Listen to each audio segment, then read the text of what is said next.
So I know this review is coming super late, but I didn't really have time to do any of these reviews in the past, week or so. This was actually supposed to come out a few days ago, but I had to keep putting it off because I had to move, because obviously I'm in a different setting now, I'm in my college dorm room now. So I'm going to be filming my next videos here for the next 3 months or so, until November, and then I'll be back home for the break, but that's not really important right now. I'm finally reviewing Snake Eyes G.I. Joe Origins. Now, I didn't really have time to plan for this review, so if everything seems kind of off for me, it kind of is. I'm still trying to still basically getting settled here, and there's a bigger echo in here, so I'm trying not to be as loud. So if I sound a little more monotone than usual, that's why, because I'm trying not to be too loud right now.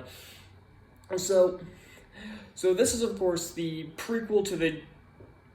It's not technically a prequel to the G.I. Joe movies, but it is a origin story for Snake Eyes, because from what I can tell, this is not connected to G.I. Joe, The Rise of Cobra, and Retaliation, since, for one, he doesn't become Snake Eyes till he's an adult here, and he takes an oath of silence when he's a kid. And he doesn't even take up an oath of silence in this movie, and he's, in his 20s? So it's already not connected to The Rise of Cobra and Retaliation, which I should probably talk about right now. I didn't mind The Rise of Cobra. I recently rewatched both of these. One was on Netflix, the other one was on Pluto TV, so I was able to watch them pretty easily. The Rise of Cobra isn't a great movie. It's got some serious issues. You can't see a damn thing in the action sequences, and some of the characters are kind of obnoxious, but overall, I find it to be good, mindless fun. Retaliation is just mindless. I could not stand Retaliation. I thought it was really boring, and it killed and not only does it not have any of the G.I. Joes from the first movie outside of Duke or Snake Eyes, one of the ones it has, they kill him off in 10 minutes. They kill Duke off in 10 minutes, which was a really stupid idea. And you only have 3 left. You're stuck with Roadblock, Lady J, and some other guy. Yeah, that's how forgettable these characters are. And then there's Snake Eyes doing his own thing for the majority of the runtime. The villains are better in the movie because they look like their counterparts, but honestly, the movie's just worse. The story makes no sense. The action sequences are better, but there's a lot less of them. The characters aren't as fun, and I just couldn't get into the film. So now we have Snake Eyes. I've seen this movie has been getting a lot of shit, and I can kind of understand why. Personally, I had a good time with this. I thought it was really fun. I thought it was a cool action movie, and I thought Henry Golding was really good as Snake Eyes, who, interestingly, is not given an actual name here, which I thought was really interesting. They just call him Snake Eyes the entire time, which I thought was cool. As Andrew Koji, I know I botched that badly, plays Storm Shadow in this, whose real name is Tommy, apparently.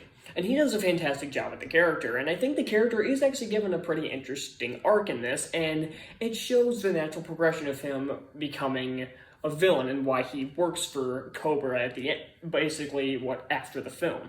And I thought that was actually really well done.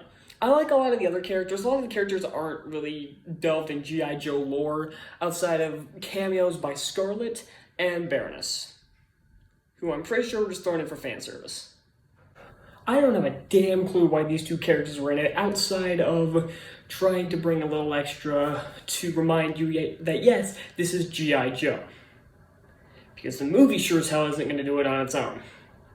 We get very brief references to Cobra and to the Joes. We get very brief references to them, but we never actually see them. We see the Cobra logo, and we know that they're around, and we know the G.I. Joes are around, but the only ones we ever see are Scarlet and Baroness. Because if you cut Scarlet and Baroness, and you give Snake Eyes a different name, nothing changes.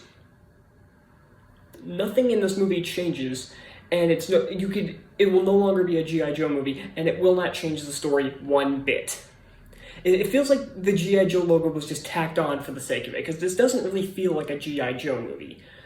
Though, to be fair, some people would say that's a good thing, given the lackluster two films that came out about a decade ago.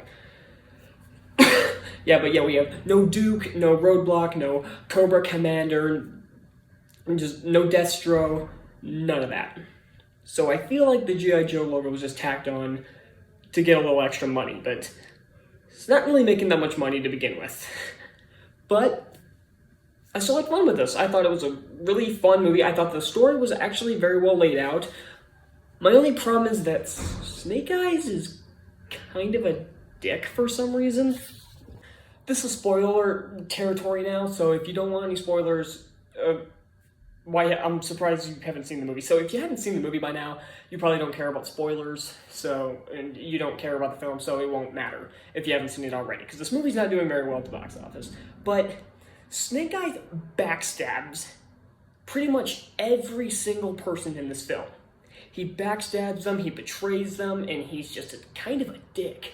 But honestly, I didn't mind that too much because he's desperate. He's looking for the man who killed his father, and he's desperate to get any information he can. He'll do whatever it takes to get the information, and I didn't mind that.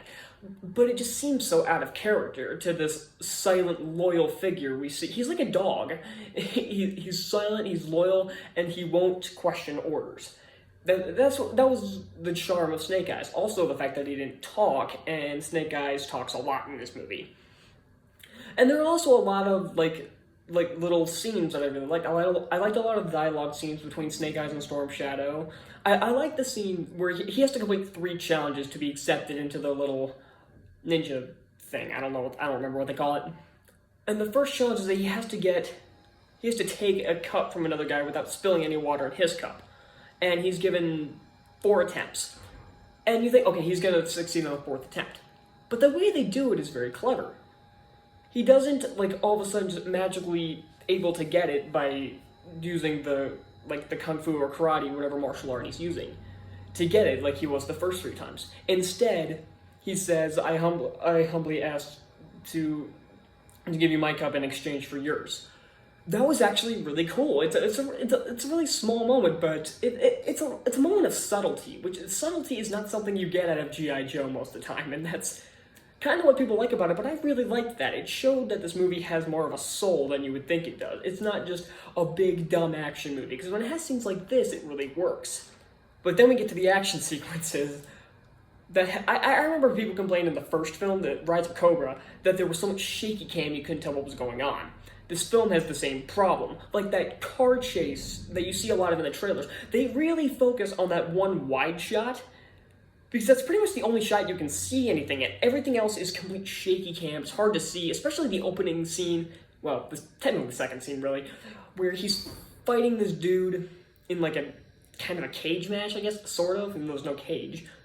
But it's so poorly shot, and there's so much shaky cam, I can't see what's happening.